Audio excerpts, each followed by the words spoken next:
Ang pag-ibig ay madalas ituring na liwanag. Pero ano ang mangyayari kung ang liwanag na ito ang mismong magdadala sa iyo sa kailaliman ng dilim? Ito ang kwento ni Corazon, isang babaeng ang tanging hangad ay maging ina. Ngunit ang kanyang pangarap ay naging mitsa ng isang sumpa na yayanig sa buong bayan.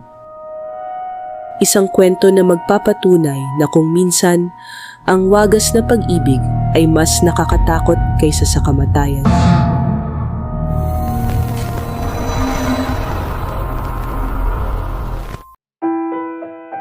Si Corazon at Danny ay 5 taon nang nagsasama.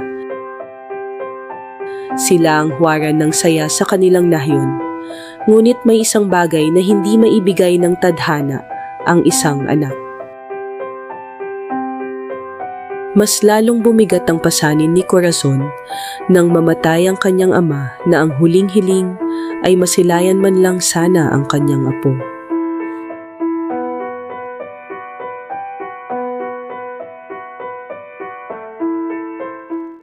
Sa tindi ng pangungulila at desperasyon, lumapit ang mag-asawa sa isang manghihilot na may madilim na reputasyon. Hindi hilot ang gamit nito, kundi spiritual. Magsakripisyo ka sa harap ng rebultong ito sa loob ng 10 araw, utos ng manghihilot kay Corazon. Dalhin mo ito sa pinakatahimik na lugar sa gubat. Mag-isa ka lang. At Danny, huwag na huwag kang makikialam o mawawalan ng bisa ang lahat. Sa loob ng 10 araw, sa gitna ng katahimikan at kakaibang amoy ng insenso, nanalangin si Corazon sa rebultong kahoy. Nabuntis si Corazon.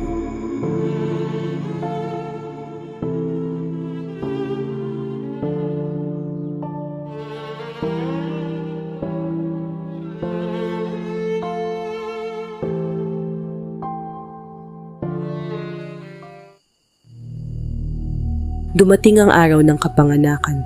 Puno ng kaba at tuwa ang bahay ni Danny. Pero sa halip na iyak, isang nakakabinging katahimikan ang sumalubong sa kanila. Ang munting pangarap ay naging kasing lamig na ng gabi. Doon nagsimula ang bangungot. Bakit? Bakit mo ako pinaasa? Simula noon, hindi na lumalabas ng bahay si Corazon. Tila nawala ito sa katinuan. Sa gitna ng kadiliman, dala-dala ang kanyang nawalang pangarap.